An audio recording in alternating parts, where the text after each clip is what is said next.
Welcome. I am Reverend Montclair, and this is Monday Church with Reverend Montclair. I don't know about you, but after the events of the week, um, I could use a long hug. And not the kind that lasts like 10 seconds, but more like the kind that lasts for 2 days in another country, in a democracy, in a place where they have respect for their citizens, in a place where justice prevails, in a place where um, people are safer than here. So, deep breath, and I know that even though this terrorist organization that has taken over our government in a coup, very few elected them, the rest of us are in peril with being opposed to them, it seems. And that is exactly what they want us to feel, fear, and to be cowed into obedience, into ratting each other out, into belief that it's all over so that we don't fight. Yet people are fighting. People are standing up for theirs and their neighbors' rights. People are courageous. This American population is stronger than they think and more informed than they know and that than they would like. So here we are, mid-January just about, and we have not only work to do in our country, but in ourselves to stay grounded, to stay focused, to keep in touch with all of our loved ones, to create networks where we can communicate effectively with each other. We are living in late stage capitalism and late stage patriarchy.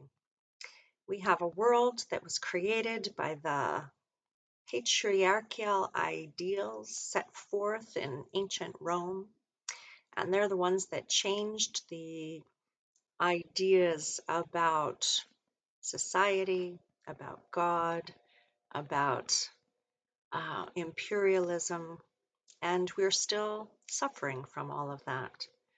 So we have a large group of people that are severely damaged humans, and it is severely damaged humans that need, they feel the need for power.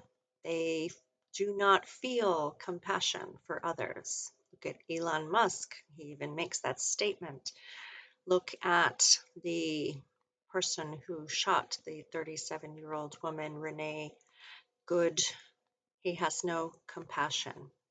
And while people without compassion make good soldiers for the war machine, for governments that choose to use human beings for um, the ones in power with the money to make more money for themselves on the backs of others.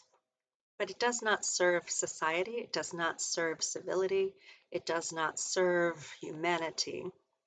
And it is wearing to see how these broken babies that are trying to run things and running them into the ground on purpose are, it is wearing how they view the world. And I think what we have to do is acknowledge, is realize that, and not be confused by their rhetoric, not be confused by their lack of values and morals, because um, trauma brain, when you are so damaged, there is often a permanent effect on the brain.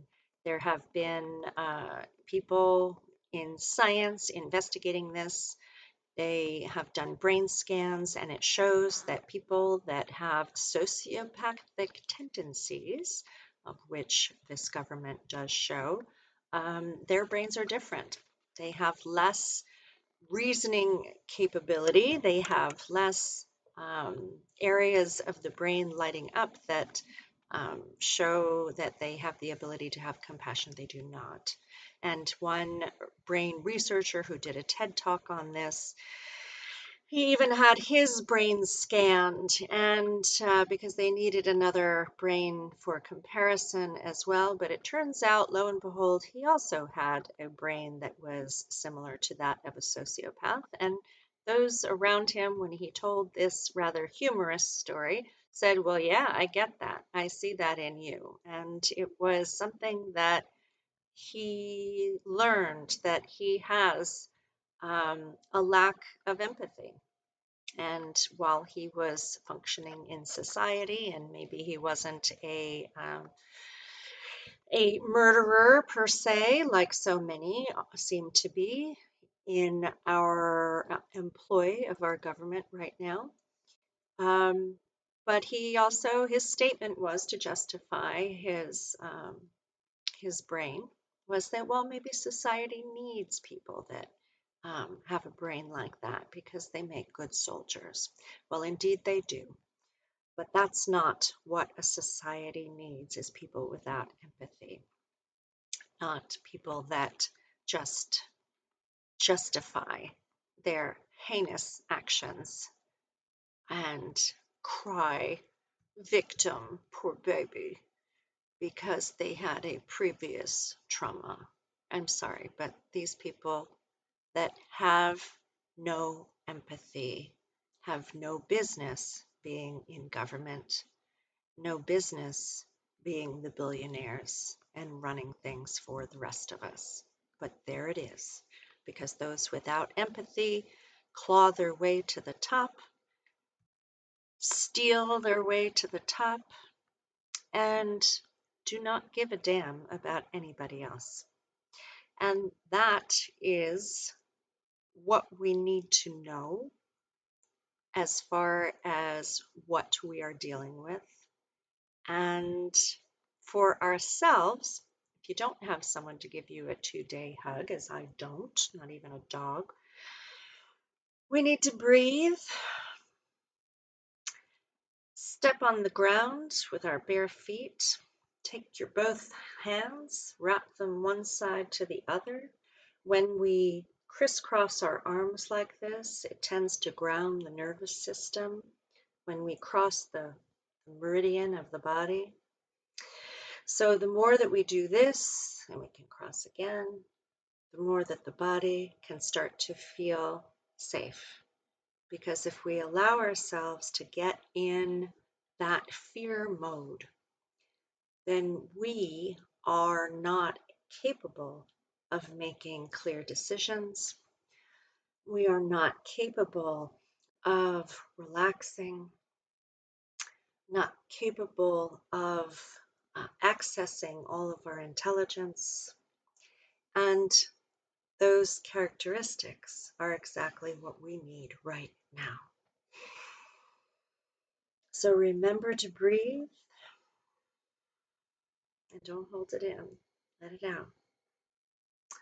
Give yourself a big hug. Love yourself, even if you don't know what to do in this situation that most of us have never experienced before. Some immigrants have. Some immigrants lived through it, through the Holocaust, through other countries, with their tyrants.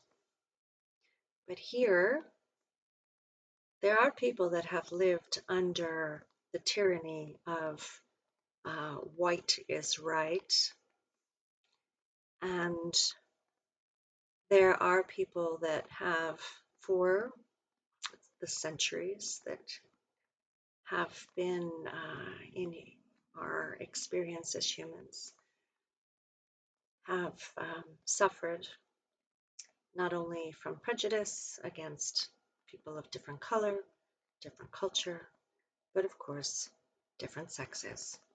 And women have been preyed upon for eons, and people that love differently have been preyed upon, although also accepted in different cultures.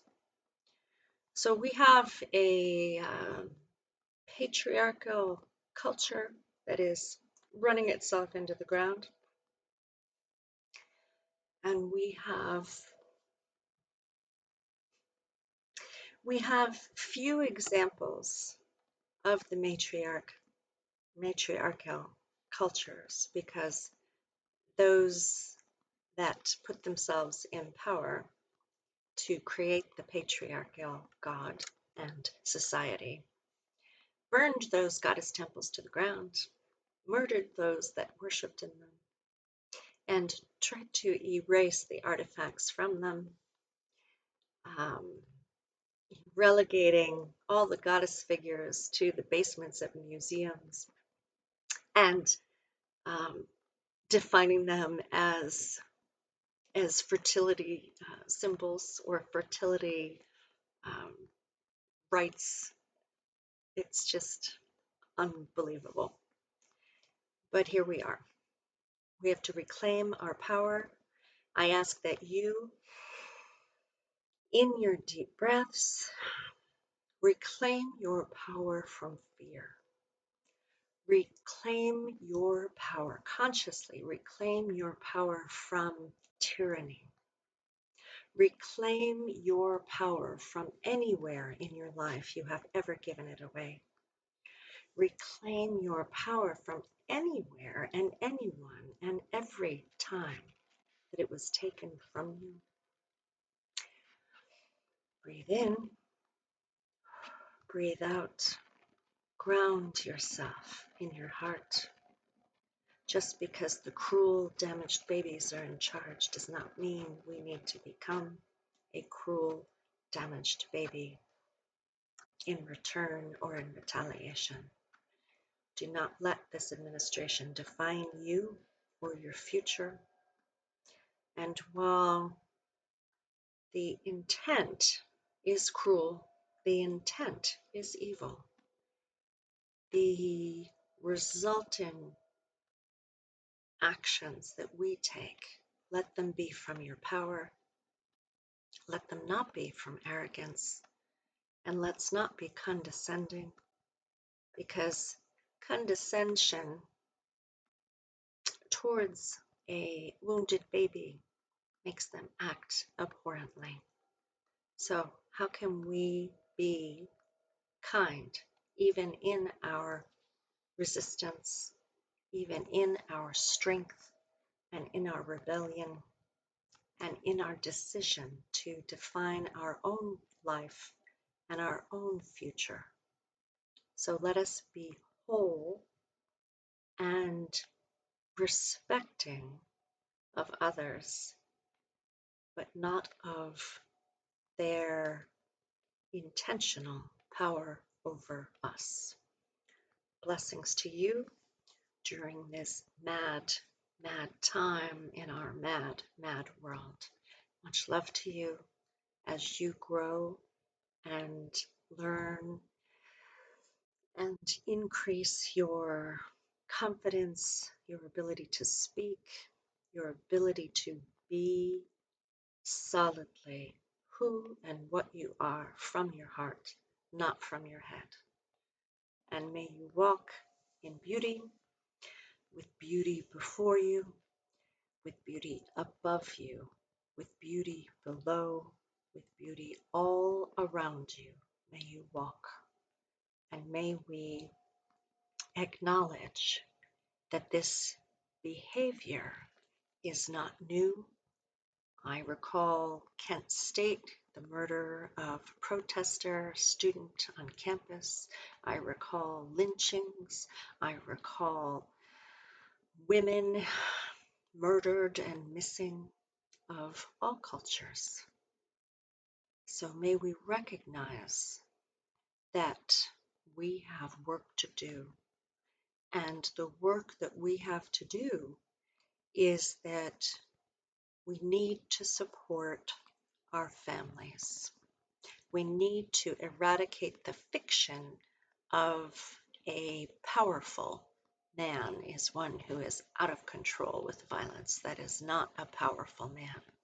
The powerful men know restraint. They know compassion.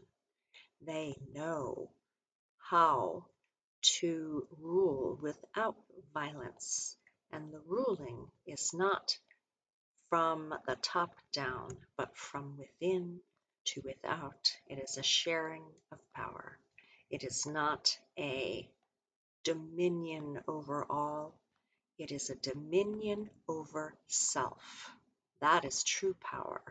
When you are in control of your emotions, when you are able to be calm and collected no matter what you face. And we do live in scary times, yet what do we choose to bring forward because of this? Will we embrace their worldview and run in fear? Believe me, I would love to be living in another country right now. However, this is where I am. And while I cannot say I will always stay here, because I've always wanted to live in another country, but not one that puts you in a prison and throws away the key. So take care of each other, and ground yourself. Hug yourself if necessary. Hug your friends, your family, and be in nature. See the bigger picture of the world. All is not ill. Nature has its own writing faction. The sun will still come up and go down. But what humanity does will affect everything. So what you embrace within you also will affect everything. Be empowered, be who you were meant to be, and be amongst your kin, be amongst those who love you. And I wish you the best on this meandering path towards our unknown as of yet future. But what can we choose for our own future? Signing off. Till next time. It is challenging. It is very challenging times. So let's not be arrogant.